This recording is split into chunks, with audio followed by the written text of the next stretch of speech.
I had a lady who was going into a past life regression therapy because of this particular issue. And there was one point in the past life she was in a forest and she stepped in a bear trap, and those big metal claws grabbed her leg. And she emailed me afterwards and said, I've had eczema on that part of my leg my whole life, and doctors have never been able to fix it. But since the regression, it's completely disappeared. Wow. And that was, we weren't looking for it. It was really unexpected. And there was a guy who had pain in his abdomen, and the doctors couldn't find any reason for it. We went to a past life where he was stabbed in the abdomen. And there was a woman who contacted me, had this terrible sense of guilt, and she couldn't explain why she felt so bad. And we saw 3 different past lives. And there was one where she was a doctor and she was a man, and she was called out to a house. And this was like the Victorian era. And this woman had just given birth. And he knew that as a doctor, this baby was going to die real soon. And there's nothing he could do about it. And he felt terribly guilty. And then there was another life. She saw herself as an old woman that was dying in bed. And there was a young child next to the bed. And she knew when she died, this child had no parents and this child would go into an orphanage. And she felt terribly guilty because of that. And it was, viewing these past lives that kind of released some kind of energy that was very healing. And I had a woman who, she has a phobia of being a passenger in cars. She can drive okay, but if she's a passenger, she has to lie on the back seat with a blanket over her head. Wow. And we went to this past life in the 50s where she was a young girl and she was with her boyfriend, and he was driving and he crashed the car and died. And he had this terrible injury right next to her. And you could see how being a passenger in a car, that would affect you. Right. And something had come through to this life from that. So it's this kind of healing is on a subconscious level. So, that's kind of your shares are kind of like an individual client's kind of results. And for me, I went in and I asked about an old work partnership because I did feel kind of guilty leaving it and such. And in the regression, I got to see our dynamic in a past life.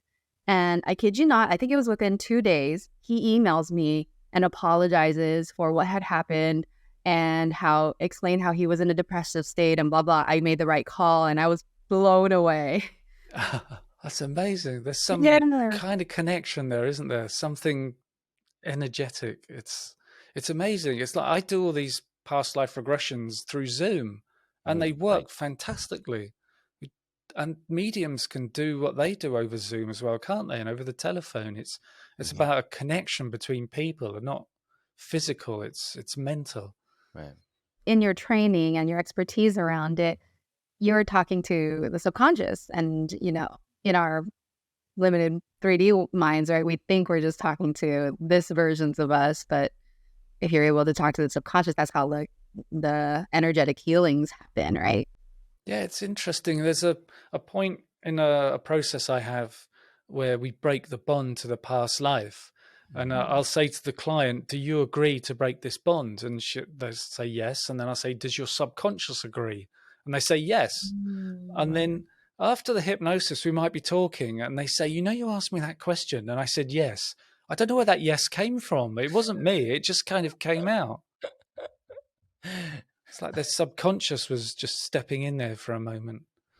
Do you have any knowledge on what determines a soul's life selection and what body they choose? Yeah, it's whatever's useful for the lesson you're going to learn. You might sit down with your soul group and it's almost like you're putting a play on and you have a script. And you have like, okay, I'm going to play mom and this one's going to be dad and he's going to be your best friend and that one over there is going to murder you when you're 27. And so you go and you have to think, right, the sort of body I'm going to need in this life doesn't have to be really super strong and muscly. I don't need to be 6 foot tall. But maybe I'll be good looking. I'm really short. I'm a short dude. five, 6. I wish I would have chosen something like 6 foot. No, anyways, I digress. Yeah, so when I was taken to that point, somebody took me through a life between lives, and different people described this as a different situation. But for me, it was almost like I was in a department store, and there was all these big glass cabinets with all these bodies in, and I had to walk through the department store and choose which body I was going to have for this life. Interesting. But I think other people might see it a completely different way. Like we were talking about the council, you get what's best for you. And it's one of the questions I can ask the spirit guide when we do a session is that, if before you're born you can choose the body you have now, why did you choose this specific one? And that's not a question we ask every time. It depends what sort of therapy we'll be doing. But there is that you need, if you're learning a particular lesson, you might need a particular body for it. And so that's what you'll choose.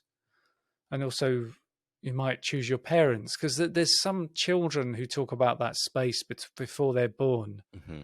And it's like you were talking about James Houston. I have to get the name right, because I think in the previous life he was James Larson, and in this life he's James Houston. Right. Oh, James Liniger, that's it. James Liniger. He said that before he was born, he saw his parents on the beach in Hawaii, and that they were having dinner outside this big pink hotel. And the parents were saying that we did do that holiday. We were outside a big pink hotel, and that was the night we decided we were going to start trying to have a baby. And that was the night he said, that's when I chose you to be my parents. So that's the thing where he said that spontaneously. The parents didn't ask him about it, and they confirmed it afterwards. He wasn't led into saying that, or they didn't tell him that they were at a pink hotel. That story made headlines. That was very popular and in the mainstream news, and which led people to kind of investigate past lives even further.